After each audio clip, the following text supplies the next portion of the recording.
We Make Movies Film Geeks podcast, episode number 90.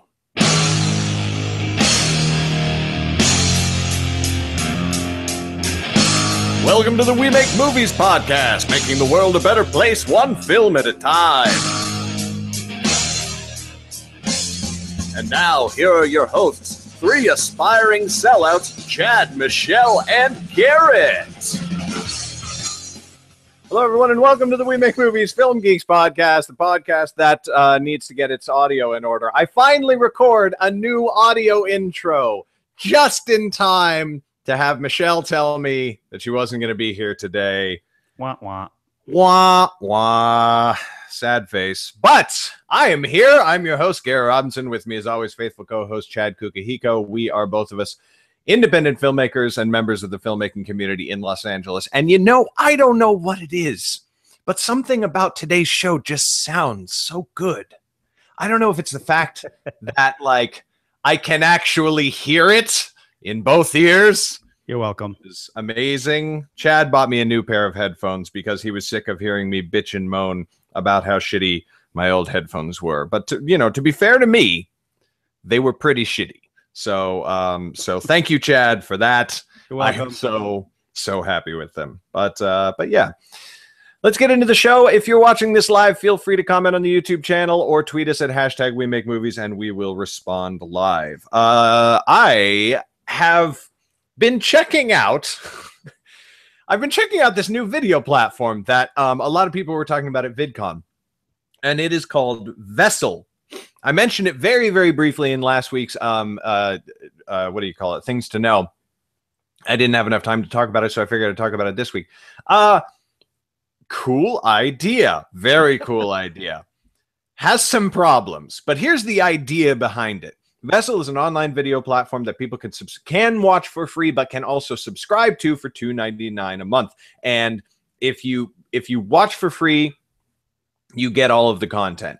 But if you pay $2.99 a month, any creator on the platform has their video release date and their advance release date. So you can, like, your video comes out like 3 or 4 days or a week before, you know, it goes public, except that it's only being shown to people who are paying $2.99 a month, right? Okay. That inherently has some problems just on its own, because one of the strengths of online video, and YouTube in particular, is you make a video about something that happened that day, you know, and that's not a benefit that your audience should have to pay for. That's a benefit to you being able to be topical and get eyes about something that's happening right away. But still, for general programming, education, talking about, you know, thoughts and philosophies and like all this sort of stuff, for like your general vlog video, it's kind of cool, right? There's one problem, and this could be me, but if it's me, it's still a problem. I have been dicking around on the Vessel website. Mm-hmm. I don't know how to upload a video. I can't figure it out. I can't figure out how to get in there and put a video up. There's no big upload button on the page or in my account. So it could be that because they're still in their early stages, they're only inviting creators. It's not yet an open platform. But I don't know. I didn't dick around with it too long, because once I didn't see a giant upload your video button, I was like, okay, well, screw you. I kind of have better things to do with my time. But if they are, I guess they could just be in a testing phase, but it seems like the sort of thing that, I don't know, if you're letting people pay for it already, maybe you should let people participate already. I don't know. It's crazy. Yeah. That's just me. Yeah, you should not be out of beta if you're charging people. You should not still be in beta if you're charging people. And there's other things too, where it's like, we take, you know, like views, like amount of time spent viewing videos and whatever. And we divvy it up and we give the creators 60%. I'm like, wait. Vimeo is already doing this and they're giving the creators 90%. And it's like, guys, you got a good idea. And some creators that I really like are on there, but I'm like, I'm sorry, I don't want to pay to see your videos 4 days early. So it might have some applications, and it might be the sort of thing where you have your YouTube channel and you have Vessel as an alternative. You're like, if you want, you can go on Vessel to watch me, which supports me, especially if like I'm the only channel that you watch on Vessel, then 60% of your $3 a month goes right to me. But it's like, just do Patreon. I don't know. It's a cool idea, but it's weird, and it's weird. That model sounds problematic for sure. I mean, especially if it's mostly YouTube people and you're probably able to get their same stuff for free on time on YouTube. I mean, I imagine some of the bigger people, if they're going to start to use Vessel, are probably going to put try to put like kind of premium content onto Vessel first and let it marinate for a bit before they put it onto YouTube. But it's I don't know. That doesn't, we'll see. I guess only time will tell. Yeah. And whether they fix it. Yeah, exactly. Whether it becomes a thing that anybody can go in there and do. So yeah, we'll see. Yeah. Anyway, why don't you tell us about the latest shit that the film industry has taken? So Fantastic Four is not doing well, and not just at the box office. It has single-digit ratings, 9% on Rotten Tomatoes, and the public rating is still only 26%. It's not a whole lot better. At the time of this taping, it's 26%. I don't know if it'll improve or get worse or whatever. Anyway, it is also projected to only make $30 million its first weekend, and for a film that had a budget of $122 million, which, as always, does not include marketing, which is generally pretty much about double, or at least 30 million on top of that.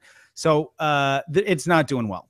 I finally saw Ant-Man. Hilarious, by the way. Michael Pena is really freaking funny in it. So the Fantastic Four trailer played right before it, so I didn't see Fantastic Four. I just saw this really crappy trailer, and the trailer was so filled with cliches. I felt it was like cliche soup. It was like, if we're gonna do it, we'll do it our way, or he's stronger than any of us, but he's not stronger than all of us. I mean, it just looks like such a complete turd. And it looks like it's going after the lowest of the lowest common denominators. So, it's paying the price at the box office for it and with the critics. As much as Marvel's Cinematic Universe is kicking butt right now, when you hear stories like this from people that are not from shows that are not within the Marvel Cinematic Universe, when Warner Brothers or some of these other guys, who's the one, by the way, that what was the studio that made the deal with them? It wasn't Warner. Oh, it was Sony. Sony. Yeah. Right. Yeah. Spider-Man. Right. So when you hear Warner Brothers, I mean, I know that they're doing okay with the X-Men stuff, but this is, it's fantastic. No, Fox. X-Men is Fox. Oh, is that right? Well, yeah. So Fox has X-Men, Deadpool, because he's an X-Men property, and Fantastic Four. I would not be surprised if they gave up. Fantastic Four is Fox as well. Yeah. Okay. I wouldn't be surprised if they gave up Fantastic Four after this, and then eventually they'll have an X-Men bomb, and maybe like 2 in a row, and then give up that. They're digging in, and I'm really excited for Deadpool, even though it's a Fox property. Yes, but like they got a good team on that. I mean, it's just it looks hilarious. It's looked hilarious before there even was a movie. I mean, that was. Did you see the article, by the way? Fantastic Four. The director of Fantastic Four got an article out, published by somebody relatively big, saying, "I take no responsibility for Fantastic Four." What? Yeah. Are you kidding? What did they do to it? I have no idea. Oh my God. So clearly they just didn't give him final cut. Yeah. That's, oh my God. And the sad thing is that I have heard from multiple people, online reviewers and people that I follow in the space, and they've said that the characters are pretty good. That like they're different, and they don't necessarily like that they deviated from the source material, but they did capture the essence of what the characters are supposed to be, and they really liked that. But then it's couched in this movie that's just awful. Not good. Yeah. So, and the lines that they had to say, though, I mean, exactly, freaking trailer. I mean, oh my God, so bad. Anyway, now Warner Brothers, I don't know if you've heard this, but now that Warner Brothers has actually signed Affleck, or there's rather rumors that Warner Brothers has signed Affleck up for multiple Batman movies. This is before Batman v Superman has even come out. Like, it's just the stupidest thing in the world. It just makes me think that these other studios are they just think you can like slap a cape on something and make $1 million. You know what I mean? Or rather several $1 million, hundreds of millions of dollars. And I don't know. I just don't think it's going to, I just don't see it ending well. Yeah. Yeah. No, it's I kind of want everybody else to shut up and just let Marvel kind of like have the stage, and everybody else makes like the smaller and more indie and more edgy superhero content, like Kick-Ass and like Deadpool. Like those things can exist in addition, but it's like other people just keep trying to play the Marvel game, and it's I don't know. DC, I can understand where DC gives it a shot. They've just always failed. They've just always sucked. Well, except with Nolan. With Nolan, they got really freaking lucky, though. Right. I mean, that was the exception, yeah, not the rule. You know what I mean? If they really wanted to have a decent shot at it, they'd have to poach some Marvel people, and that's not going to happen. These people all have non-compete clauses, and they, it's like I just don't think that they could. I don't think that they could possibly. What they need is a Feige. Yeah. Because without Feige, you don't get, because this is the thing, and this is why, actually, I'll be honest with you, I have been kind of digging TV more than film lately, by and large, because I'm getting more and more and more into that long form of storytelling. I just watched the end of what? Say it. I don't know if you heard, but Sense8 got renewed for its second season. No, I didn't hear. That's fantastic. And they announced it on August 8th, which is the birthday of the Sense8s, that they all realized in the show they were all born on the same day. They announced it on August 8th. I'm just like, that's hilarious. I am still a little bit embarrassed to admit that I like that show. I don't know what it is about it that makes me feel I don't know. I don't know. I know I love it. Go hang out on Tumblr. Your people are on Tumblr. We just had a shit fest when we found out it was renewed. We were very happy. How do you hang out on Tumblr? Like, where are the hot spots? Like, what do you? I mean, you just go to Tumblr and you if you go to Tumblr and you just search Sense8, just follow it, like look through some of the posts about it and follow some of the people who made posts about it, and you're off and running. And then when you see something else you like, follow that person. Okay, all right. But we should probably yes, probably skedaddle on. So we're going to go from comic book movies to award bait, and never the twain shall meet. So there's an upcoming film called Stonewall. Some of you probably heard about, and it is coming under a lot of fire, which is it's sad, but it makes sense why it is coming under fire. The Stonewall riots, for anybody who just doesn't know, were a series of riots that took place on June 28th, 1969, and they were basically the catalyst, or at least credited as the catalyst for the gay rights movement. Like, that was when people started to get organized and da-da-da-da-da, but because before that there had just been, nonstop like police raids on gay bars and this, that, and the other thing. Now, according to many, many reports and quite a bit of documented evidence as well, most of the instigators, and in fact, the two most key instigators of the Stonewall riots were two trans women. One of them an African American, and the other, I'm reasonably sure, Latino. Her last name is Rivera, and I'm pretty sure she was Latino. The movie has cast its 5 lead roles with 5 straight white male actors who are playing gay men in the movies and are the instigators of the riots. So it's like telling a good story, telling an important story, just doing it a little bit wrong. And unfortunately, one of the producers of the film kind of came out, who himself is a gay rights activist.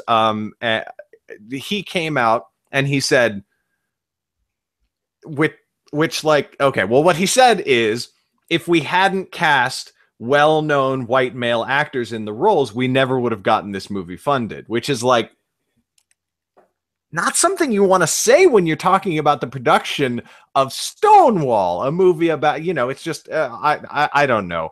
So people are kind of pissed off. They've started multiple online petitions to boycott the movie. The trans community is from what I can tell, relatively unified against the movie. Some of the petitions, one of the largest petition has reached 20,000 signatures. The next biggest one has reached 15,000.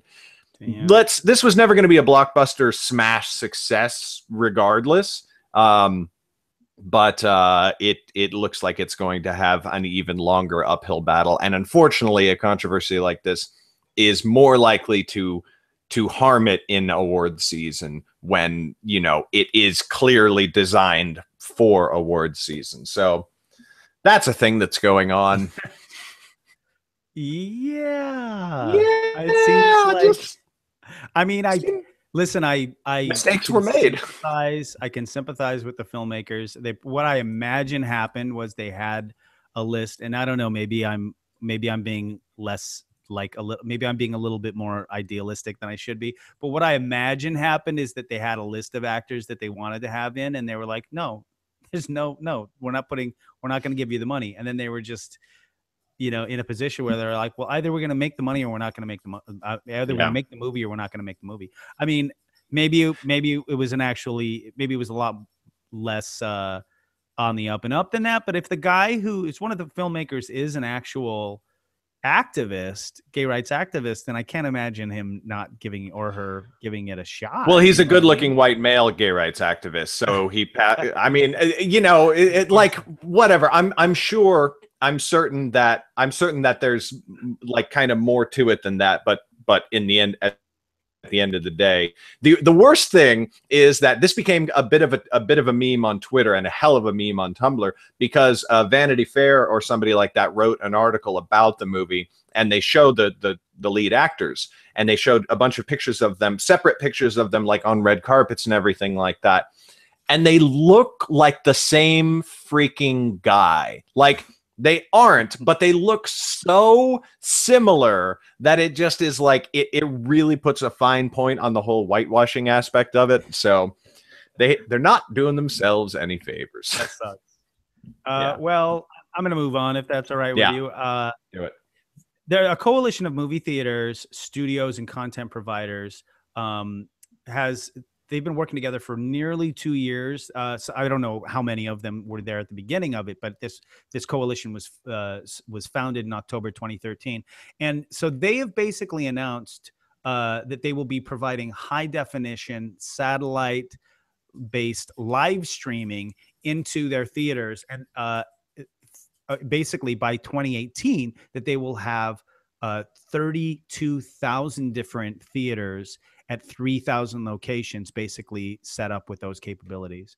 And what's particularly interesting about this, at least to me, is that as our sort of entertainment habits are drifting sort of towards mobile and towards home and away from movie theaters, it's entirely possible for theaters to win back some sort of space in sort of the live event market, and that this could help them do that. Like, imagine if you couldn't afford, you know, all the money to go to a really good concert, but you could see it live at a movie theater. You know, it's entirely possible that's where they're starting to go. So I don't, you know, only time will tell if that's going to actually be the case, but it is something that's very interesting. They're obviously throwing a ton of money behind this. I mean, 32,000 different theaters equipped with these capabilities is really interesting, at least to me. So they had John Green did this for the Paper Towns movie release. Actually, right? Yeah, his schedule was fucking crazy because the movie released on the weekend of VidCon, which was just not helpful to him at all. Like, he had to go to events and then go back to VidCon. It was crazy for him. But on the night the night that the movie released, there was a midnight screening on Thursday night, and the midnight screening was preceded by a live event that took place and was broadcast in theaters all around the world. So he was at VidCon. He ran across the street to a movie theater in downtown Disney, I think, or some theater nearby. I think there's a theater in downtown Disney, but regardless, he went there, he sat down, he did the live event, he did the whole thing, and then he sat and he watched it with with the people in his theater, and people all around the world watched it at the midnight showing, and then he ran back across the street and continued doing VidCon. But it was really successful.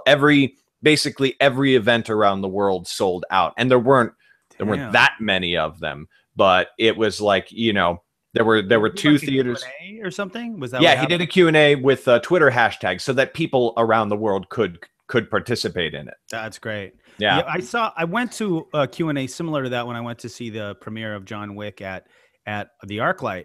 And because I'm a member, an ArcLight Gold Circle member, I got that email that said, "You want to see John Wick?" And I was like, "Yes!" And so I was in the front row. Like I took a picture of them, and my shadow is in the same picture of Keanu Reeves. And nice. So it's like I'm in a photo with Keanu Reeves. No, and anyway, they were doing that. They were doing a similar thing where they were getting. It wasn't. You could basically tweet a particular hashtag as well, and then they had somebody kind of filtering them through to the moderator. It was really cool. And I don't know, what I don't know for sure is whether they use this exact same system, but I imagine they must have, right? I mean, it's probably, yeah. I mean, it was all the other ArcLights had basically they had the same thing where people at that exact same time they were watching John Wick, and then they were also participating in the Q&A afterwards. That's really awesome. Yeah, that's super awesome. You must have had a bunch of people tweeting during the movie though, which always drives me the fuck insane. No, I mean, I don't think it took them a little while to get going. So you know what though, I was in the front row, so I wouldn't have known. They could have been. I mean, everybody behind me could have been tweeting. That's awesome. Yeah. All right, let's jump into the main topic. So I want to talk about an awesome visual essay that was put out this week by Freddie Wong. Freddie Wong, of course, is the owner and founder and CEO of Rocket Jump, an online video production company. He's also the creator of Video Game High School, one of the most popular web series ever. And he has an incredibly popular YouTube channel which specializes in special effects. That's what he does. He makes videos where he makes the portal gun work. He makes lightsaber videos. He makes laser rifle videos. He's made videos set in the Half-Life universe, all kinds of stuff. And he does it all. He also teaches special effects. And he has created a YouTube channel specifically to teach special effects. And one of the videos that he released this week on that channel is a discussion of CGI in general. Now, we all are pretty hard on CGI. We are on this podcast. I'm definitely pretty hard on it sometimes. And people in general talk about how CGI is ruining movies, and Star Wars is going to be so much better because it's practical effects, not CGI. Mad Max was so amazing because it's practical effects and not CGI. And what Freddie Wong made the case for in his video and illuminated with many, many examples all over the place is that nobody cares about CGI when it's good. And unbeknownst to most people, Mad Max had tons of CGI in it that was used in tandem with and in conjunction with practical effects. So you'd have a scene where a truck was blown up and flipped over, and that would be an actual truck that they blew up and flipped over, which was cool, was very cool and looked awesome. But the whole background was painted in with CG, and the flames were enhanced with CG and that sort of thing. And it's the practical effect is so real and so in your face and so eye-blowing that you don't realize all these other elements have been painted in to enhance it further. And it's just it's well crafted. Similarly, people don't go crazy about people didn't talk about how much CGI ruined The Lord of the Rings. They talked about how the CGI in Lord of the Rings was so amazing. Whereas they did talk, and I talked, and we'll continue to talk about how CG ruined The Hobbit because it was not well done, except for Gollum, who was actually better in The Hobbit than he was in The Lord of the Rings. And none of the other CGI characters were. It was like they only knew how to do Gollum for the Hobbit movies, and which is just, it's crazy. But the skill with which it's done has a huge effect on, on whether we notice it or not. It's like a magic trick. So the point that he was making is that CGI is like anything else. It's a tool in a filmmaker's tool belt. Like shooting on film instead of digital is a tool in a tool maker's film belt. It doesn't always make sense. And you have to know how to do it. If you decide film looks better, I'm going to shoot on film, but you don't know how to do that, then it's going to look terrible. It's going to look crappy. It's going to be overexposed. It's going to be out of focus. It's going to be all these things because you don't know how to shoot on film. Similarly, if you want to use CGI because it's going to make everything look better, but you don't know how to use and how to make CGI do what it's supposed to do in filmmaking, it's going to look like crap. And you're going to have, The Hobbit or the Transformers movies or stuff like that. So I thought that was a really interesting thing. And being a person who is normally on the bandwagon of no CG, all practical effects, I thought I would just sort of acknowledge, yes, that is very true. And I would recommend that people watch it. You got that link, right, Chad? Yes, I did. I will make sure that the link is included in the show notes. So there you have it. Excellent. Cool. So I recommend you watch it as well. I know that you're already in tune with that way. Yeah. But you'll like it. It's well put together. Yeah, no, that's been my sense of stuff too. Obviously, practical is you have to start with practical. You just do. But if it needs a little, if you do it well and nobody can tell, I think that there's nothing wrong with that, Yeah.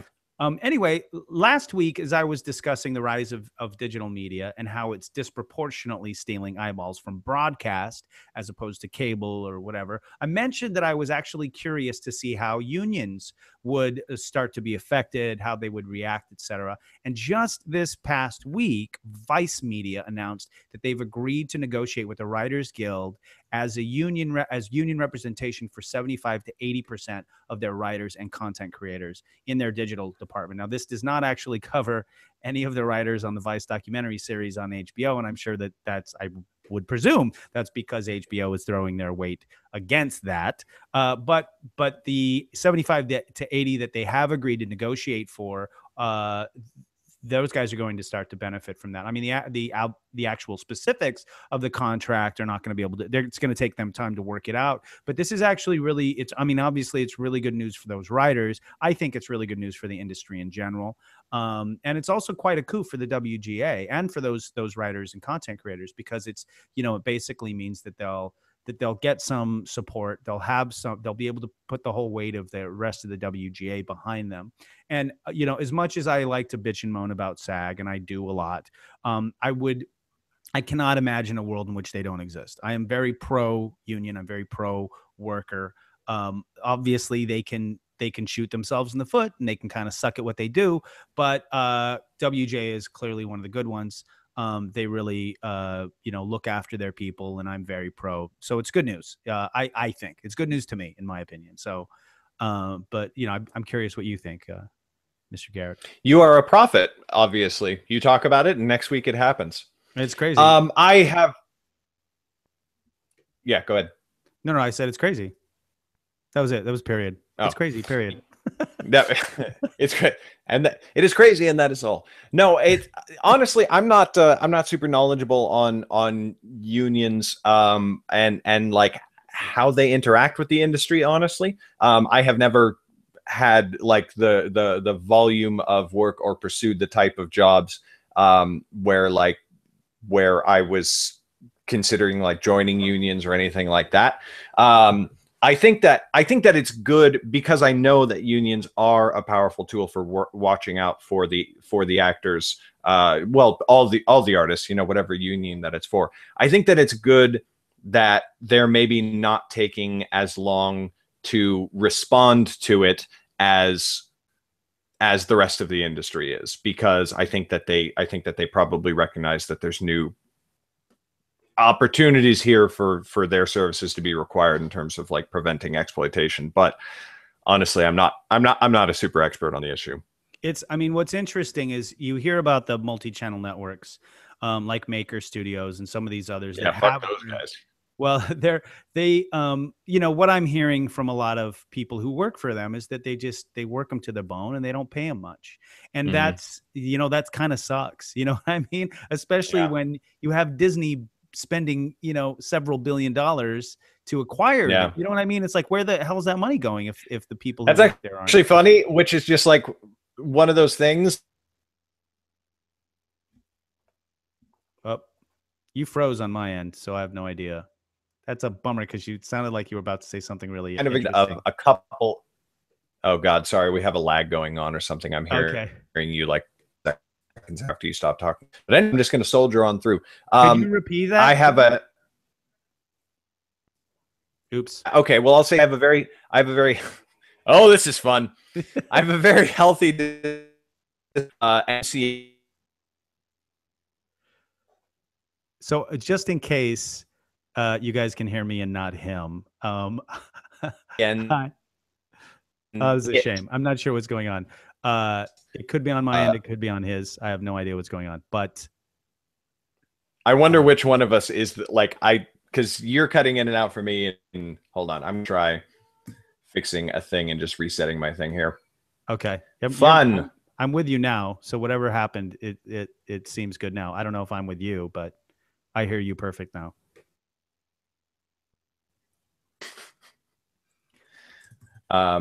Maybe I should just try soldering on through. Yeah, can you hear me now? Yes, I can hear you now.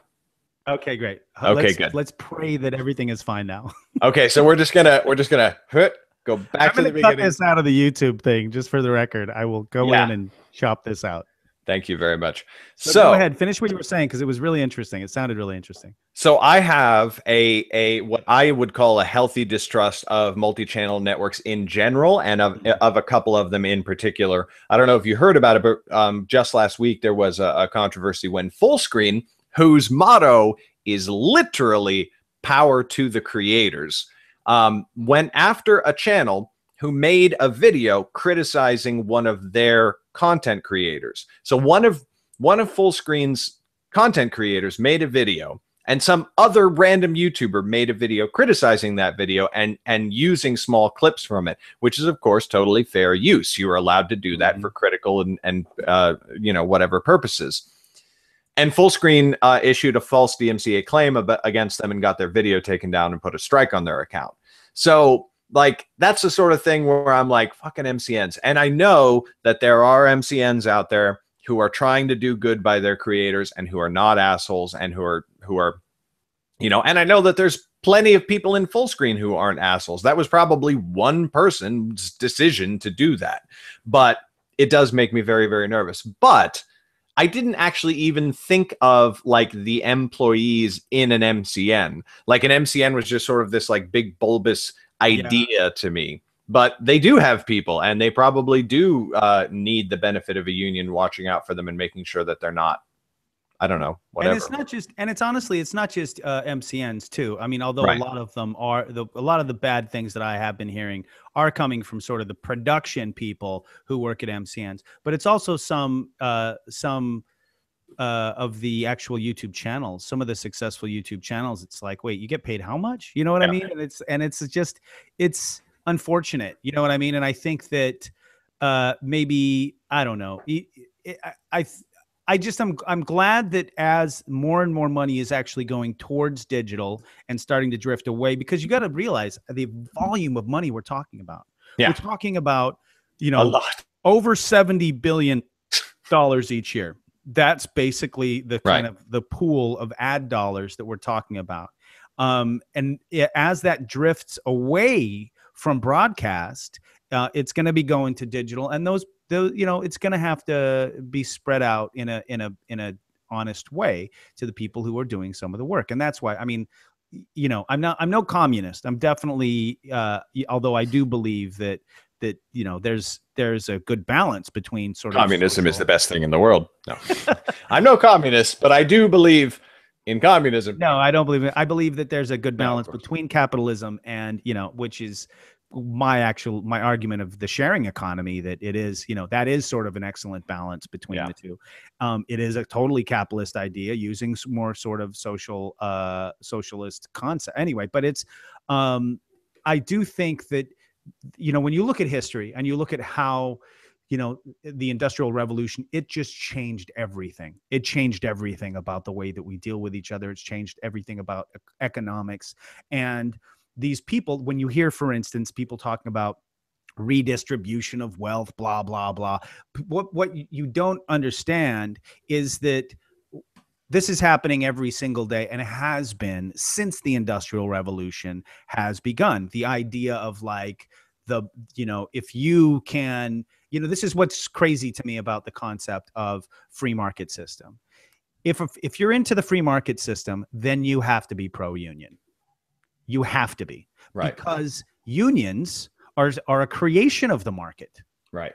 You know what I'm saying? So to assume that unions are anti-market is ridiculous. They are a product of the market. And so anyway, that's my 2 cents. If you want to really let the market, you shouldn't crush unions, and you shouldn't try to do what, like, you know, for instance, what I can't remember his name, the steel guy from the 1920s and 30s, when he had the Pinkertons go in and kill. I mean, it wasn't, anyway, it's a longer story than that, but like, that's the kind of thing. This is the history of unions in the United States, and it all starts with the Industrial Revolution. So it's like, you know, now that the money is starting to drift from broadcast into digital, so is the attention of the unions, and it should. That's my point.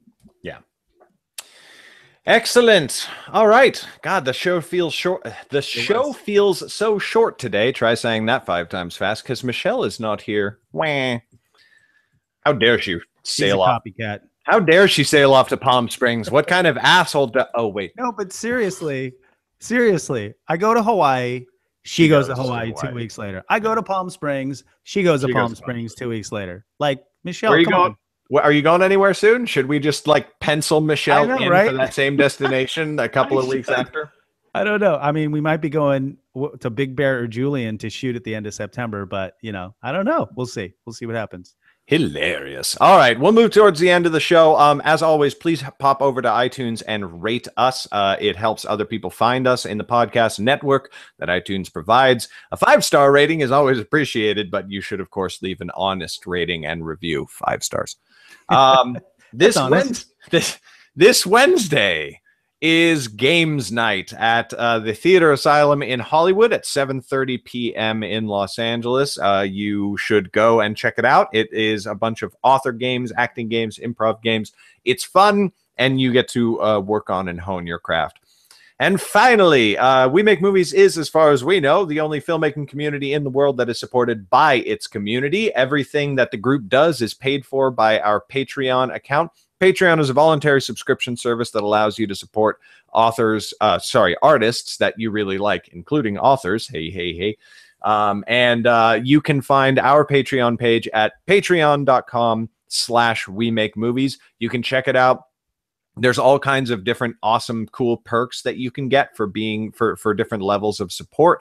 And 70 cents of every dollar that is put into Patreon goes into a moving forward goes into a rolling production fund that is used to fund films made by the group, which is really super awesome. So let me pipe in here too, by the way.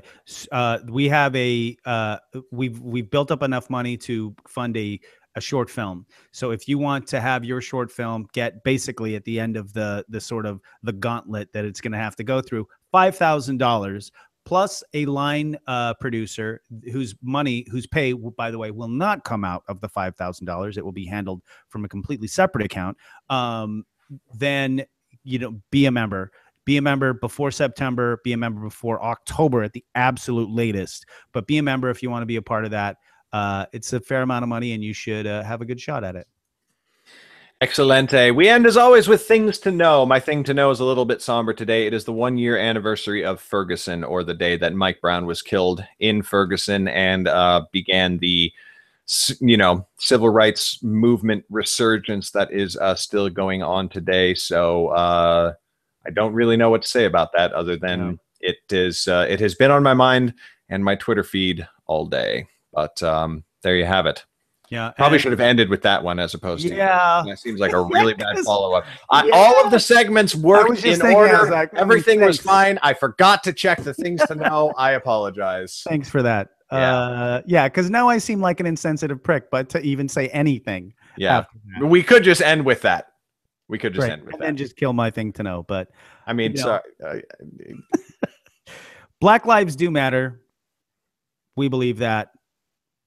We do. So yes, actually have made a couple of videos on Ferguson and the Black Lives Matter movement in the last week, and the comments have been nothing but civility and well-reasoned discourse. That is not true. That is not true.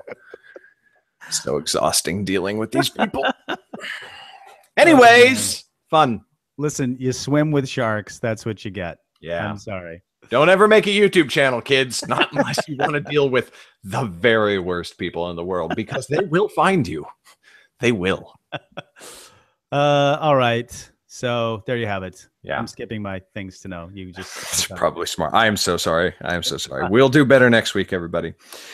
That is the We Make Movies Film Geeks podcast. Thank you so much for tuning in and listening. We appreciate you as always. I'm Garrett Robinson. You can find me at garrettbrobinson.com.